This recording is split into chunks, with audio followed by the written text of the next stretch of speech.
আপনারা সকলেই জানেন আবু সাইদের সম্পর্কে। আবু সাইদ ছিল বৈষম্যবিরোধী ছাত্র আন্দোলনের প্রথম শহীদ। যাই হোক, এগুলো নিয়ে আর কথা বলতেছি না। তার শহীদের প্রায় 1 মাস পার হয়ে গেল আর কি। আমরা সবাই ক্লাসে ফিরতেছি।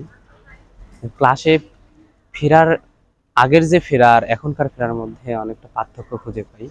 আগে যখন ক্লাসে ফিরতাম, আবু সাইদ ফোন দিত, লাল কই, চল একসাথে ক্লাসে যাব, বা দাঁড়াই থাকতো। এখন যখন ক্লাসে আসি, মনে হয় যে পাশের সিটে মনে হয় আবু সাইদ বসে আছে, কিন্তু ওইদিকে মাথা ঘুরে দেখি আবু সাইদ আর নাই। যাই হোক, সবসময় একটা ওকে যে ফিল করার অর্থাৎ মিস করার যে বিষয়টা, এটা সবসময় আমাদের, শুধু আমার না, আমাদের সব সব ফ্রেন্ডদের মাথায় আর কি গেঁথে আছে। আমাদের বেগম রোকেয়া বিশ্ববিদ্যালয়ের ইংলিশ ডিপার্টমেন্টের 12তম ব্যাচের এবং আমাদের পুরো ভার্সিটির গর্ব আবু সাইদ ভাইয়া আজকে আমাদের মাঝে নাই। উনি আসলে আমাদের যে শুধু ভার্সিটির গর্ব ছিল বা আমাদের ভার্সিটির স্টুডেন্টদের আদর্শ ছিল এটা বলবো না, আমি বলবো যে উনি পুরো জাতির আদর্শ ছিল এবং সকল স্টুডেন্টের আদর্শ ছিল। যে কারণে এই আবু সাইদ তার সাধক পূরণ করেছেন, আপনারা দেখেছেন, তার রক্তের ঋণ আমরা শোধ করতে পারবো না। এবং তার যে পরিকল্পনা ছিল বৈষম্য বিরোধী যে কার্যকলাপ এই বেগম রোকেয়া বিশ্ববিদ্যালয়ে আমরা চালু করবো, তারই প্রয়াসে আজকে আমরা এই বিশ্ববিদ্যালয়ে শিক্ষা কার্যক্রম যাতে আর সেশনজাম না হয়, সে যেন বৈষম্যর শিকার না হয়, সেই দৃষ্টিকোণ থেকে আমরা সচেতন আছি।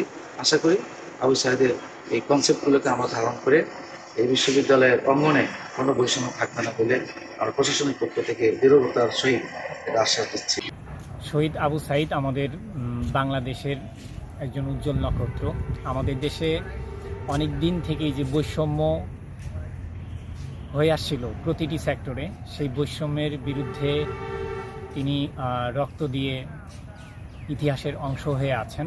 এবং বিগত সরকার, স্বৈরাচার সরকার যে তাদের প্রত্যেকটি সেক্টরে, অর্থাৎ আমাদের দেশের শিক্ষা, অর্থনৈতিক, চিকিৎসা, প্রতিটি সেক্টরে যে বৈষম্য তৈরি করে রেখেছিল, সেই বৈষম্যের বিরুদ্ধে প্রথম প্রতিবাদ স্বরূপ আমাদের শহীদ আবু সাইদ বেগম রোকেয়া বিশ্ববিদ্যালয়ের ইংরেজি বিভাগের শিক্ষার্থী, তিনি পুলিশের বন্দুকের নলের সামনে দাঁড়িয়ে বুক পেতে দিয়ে তিনি উদাহরণ দিয়ে গেছেন আমাদের মাঝে এবং উদাহরণ হিসেবে রয়ে গেছেন। আবু সাইদ, শহীদ আবু সাইদ মিয়া বেগম রোকেয়া বিশ্ববিদ্যালয়ের ইংরেজি বিভাগের ছাত্র। বেগম রোকেয়া বিশ্ববিদ্যালয়ের ইংরেজি বিভাগের মোটামুটি সবগুলো ব্যাচের ক্লাস এবং পরীক্ষা শুরু হয়েছে।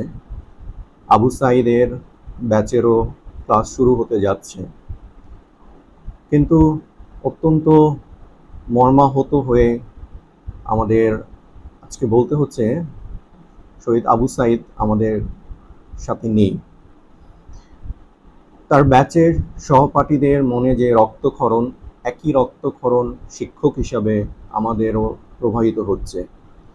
অনেকবার উচ্চারিত হয়েছে, আজকেও হচ্ছে। আজকে সকালে আমাদের যে পরীক্ষা ছিল, সেই পরীক্ষা শুরুর আগেও আমাদেরকে সাইদের কথা বলতে হয়েছে। বিভিন্ন কারণে আমাদেরকে আমরা সাইদকে নিয়ে কথা বলছি। ব্যক্তিগতভাবে আমরা প্রত্যেকেই যার যার জায়গা থেকে নানান রকম শূন্যতা অনুভব করছি, এবং এই শূন্যতাগুলো কখনোই পূরণ হবার নয়। আমরা হয়তো রেগুলার আমাদের যে অ্যাক্টিভিটিস আছে সেগুলোতে ফিরে যাব, কিন্তু শেষ পর্যন্ত যেই শূন্যতা, সেটা শূন্যতাই থেকে যাবে। আমরা যখনই ক্লাসের কথা বলছি, তখনই আমরা চিন্তা করছি যে আমাদের মাঝে একজন ছাত্রকে আমরা আর কখনো দেখতে পাবো না।